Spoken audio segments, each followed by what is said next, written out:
Assalamualaikum warahmatullahi wabarakatuh. Jadi kami di sini dari kelompok 4 ingin menjelaskan mengenai perancangan pabrik gliserol yang telah disusun oleh kelompok kami. Sebelum itu, izinkan kami memperkenalkan diri terlebih dahulu. Sebelumnya ada saya, Hafid. Lalu ada teman-teman saya di sini anggota kelompok 4 itu ada Sita Nariswarirania, Iqbal Muhammad Rafiriawan, Mas Ayu Ramadhani, dan di Sivam Valentino, Zaki Ahmad Janwariski, dan juga Selmi Fauzi. Oke, jadi next yang akan kami jelaskan mengenai latar belakang pendirian pabrik. Alasan kami memilih produk gliserol adalah karena produk ini memiliki potensi sebagai produk yang berkelanjutan. Salah satu produk industri kimia yang memiliki potensi adalah gliserol. Pengembangan industri gliserol menarik perhatian karena aman untuk pangan, berkelanjutan, dan mudah terurai secara hayati. Baik, terima kasih. Untuk selanjutnya adalah lokasi pabrik, di mana pemilihan lokasi yang strategis mempertimbangkan sarana dan prasarana, akses pasar, ketersediaan sumber daya manusia, serta peraturan daerah, agar produksi dapat berjalan efisien ramah lingkungan dan memenuhi kebutuhan pasar industri, utama seperti farmasi dan biodiesel. Selanjutnya adalah kapasitas pabrik. Jadi dapat dilihat untuk pola konsumsi, nilai ekspor, data produksi, serta data impor, seperti pada slide yang ditampilkan. Itu untuk kapasitas produksinya kita peroleh dari perhitungan dari rumus M1 plus M2 plus M3 sama dengan M4 plus M5 itu sebesar 1,230 kiloliter. Nah, dengan asumsi bahwa pabrik yang dibangun sudah ada sebelumnya, nah pabriknya itu sejenis dapat menyuplai dari kebutuhan nasional, maka kapasitas harus dikali dengan 0,6. Hasilnya itu 738 kiloliter per tahun. Oke, baik. Gliserol atau juga dikenal sebagai gliserin itu merupakan senyawa poliol yang memiliki tiga gugus hidroksil yang bersifat hidrofilik dan higroskopik. Senyawa ini merupakan komponen penting dalam berbagai lipid termasuk trigliserida dan memiliki rasa manis ketika dicicipi. Nah, untuk spesifikasi produk gliserol itu berada di tabel di sampingnya atau sudah di PPT. Baik, jadi selanjutnya yaitu teknologi proses. Jadi dalam pembuatan gliserol itu dapat dilakukan dengan berbagai cara. Salah duanya, jadi ada transesterifikasi dan juga saponifikasi. Untuk transesterifikasi sendiri merupakan proses reaksi antara lemak dan minyak dengan metanol menggunakan katalis yang menghasilkan gliserol dan metil ester dengan bantuan katalis tersebut. Jadi, lalu proses yang kedua itu ada saponifikasi. Jadi saponifikasi merupakan proses antara minyak dengan soda kaustik menjadi gliserol dengan produk samping sabun. Baik, untuk selanjutnya seleksi proses berdasarkan tabel berikut. PT Sinter Baru Indonesia menerapkan metode saponifikasi dalam pembuatan produk gliserol. Pemilihan metode tersebut dikarenakan proses saponifikasi menggunakan bahan baku yang lebih murah dan proses tersebut dilakukan secara sederhana sehingga tidak memerlukan peralatan yang cukup kompleks. Selanjutnya, diagram alir input-output. Proses pengolahan gliserol dimulai dengan bahan baku minyak goreng bekas atau trigliserida, asam lemak bebas, air, dan karbon aktif. Minyak goreng bekas dicuci dengan air dan karbon aktif untuk menghilangkan kotoran. Kemudian dilakukan pelarutan untuk memisahkan trigliserida dan FFA. Selanjutnya, terdapat proses reaksi dengan NaOH, menghasilkan sabun, gliserol, dan air. Setelah itu dilakukan proses penetralan dan menghasilkan campuran yang mengandung sabun, NaOH, air, dan gliserol mentah. Selanjutnya, gliserol mentah dipisahkan dari garam lalu dimurnikan untuk menghilangkan air dan kotoran yang akan menghasilkan gliserol murni sebagai produk akhir dengan sabun dan Na2SO4 sebagai produk samping. Kemudian selanjutnya ada mesin dan peralatan. Jadi mesin dan peralatan yang digunakan dalam perancangan kami adalah satu adalah tangki blanching, kemudian ada mixer, kemudian ada filter, kemudian selanjutnya ada decanter, dan ada reaktor dengan kode R01, kemudian ada reaktor 2, kemudian ada decanter 02, dan ada neutralizer N01, kemudian ada decanter.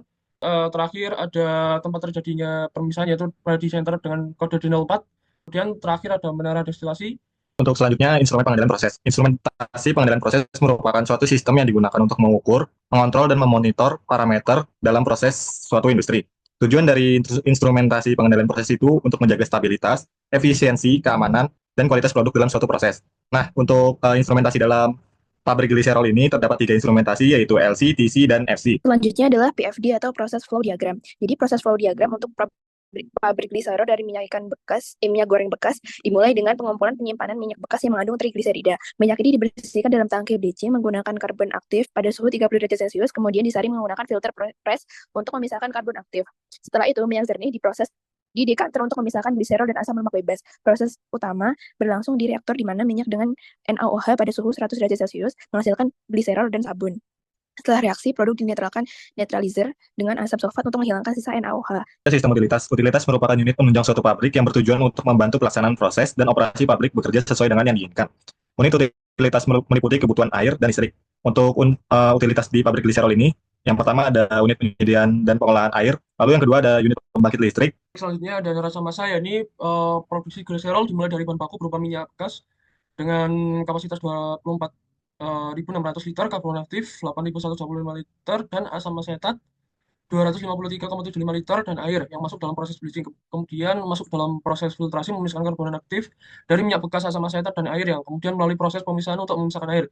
Minyak bekas dengan kapasitas 24.600 liter dan asam asetat 769, liter dicampur dengan air 5.026 liter dan NaOH dalam proses saponifikasi menghasilkan gliserol 2.460 liter dan memisahkan sebagian NaOH 2.991 liter. Saponifikasi kedua memisahkan tambahan NaOH sebanyak 298,75 liter dilanjutkan dengan pemisahan minyak bekas dan asam asetat dari gliserol, NaOH, dan air.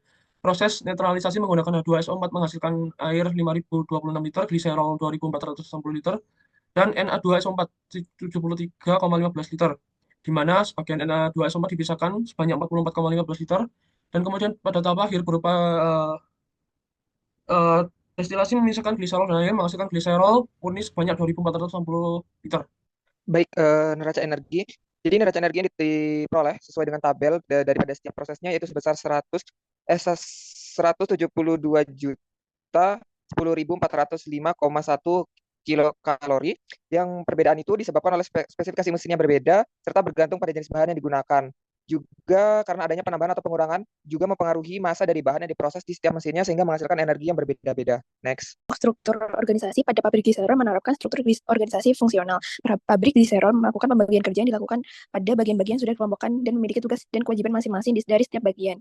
Struktur organisasi dari pabrik gliserol dapat dilihat pada gambar berikut. Selanjutnya, terdapat ketenaga kerjaan. PT Sinar Baru Indonesia melaksanakan proses produksi selama 8 jam dengan durasi waktu istirahat selama 2 jam. Selain itu, total banyaknya pegawai yang bekerja di PT Sinar Baru yakni sebanyak 50 orang dengan total gaji keseluruhan sebanyak 162 juta pada tiap bulannya. Next. Tata letak fasilitas adalah pengaturan atau penataan elemen fisik dalam suatu pabrik, gudang, atau kantor yang bertujuan untuk meningkatkan efisiensi dan efektivitas operasional. Dalam konteks industri, tata letak ini mencakup pemilihan lokasi, fasilitas yang strategis, pengaturan ruang yang optimal, aliran material dan informasi, serta perhatian terhadap keselamatan kerja dan dampak lingkungan. Selanjutnya desain ketiga, desain kesehatan dan keselamatan kerja pada pabrik gliserol merupakan hal yang harus diperhatikan. Pelaksanaan ketiga pada lingkungan kerja dapat meningkatkan produktivitas serta efisiensi kerja pada suatu perusahaan. Namun pelaksanaan ketiga sesuai dengan prosedur yang sudah ditetapkan masih bisa terjadi hal-hal yang tidak diinginkan, seperti kecelakaan kerja. Oleh sebab itu, karyawan yang bekerja di pabrik gliserol diharuskan menggunakan alat perlindungan diri yang terdiri dari masker, sarung tangan, safety shoes, safety helmet, dan earplug. Selanjutnya, evaluasi ekonomi untuk fixed capital investment yang terdiri dari biaya mesin dan peralatan, biaya bahan baku, dan biaya lainnya. Untuk biaya mesin dan peralatan, total perhitungan pembelanjaan alat yaitu 23 juta. Dari alat tersebut memiliki lama pemakaian yang dinyatakan per tahun. Dari 16 alat yang digunakan, didapat harga penyusutan per bulan sebanyak Rp604.167. Selanjutnya, biaya bahan baku dari bahan dikelompokkan per bulan dan diketahui juga harga satuan per jenis bahan. Kemudian dihitung total biaya per jenis bahan setiap bulannya. Setelah itu didapat total biaya variabel yaitu Rp12.941.400. Selanjutnya untuk biaya lainnya yaitu diketahui kebutuhan listrik dan air per harinya, lalu dilakukan perhitungan yang didapat yaitu Rp6.128.000. Baik, selanjutnya adalah fixed manufacturing cost, yang dimana perencanaan pabrik didapatkan total biaya tetap atau fixed manufacturing cost itu berupa biaya dikeluarkan oleh pabrik pada saat kondisi operasi berjalan atau tidaknya. Bersifatnya konstan dan tidak bergantung pada waktu tingkat produksi. Hasil menunjukkan total harga dalam rupiah dari 3 jenis komponen pembiayaan adalah 53.040.973 rupiah. Kemudian yang selanjutnya ada analisa keuntungan. Keuntungan sebelum pajak didapatkan sebanyak 14.550 sekian. Kemudian keuntungan sesudah pajak didapatkan sebanyak 11.640 sekian. Baik, terima kasih. Itulah presentasi dari kelompok 4 terkait pabrik gliserol yang kami rancang. Cukup dari kami. Wassalamualaikum warahmatullahi wabarakatuh.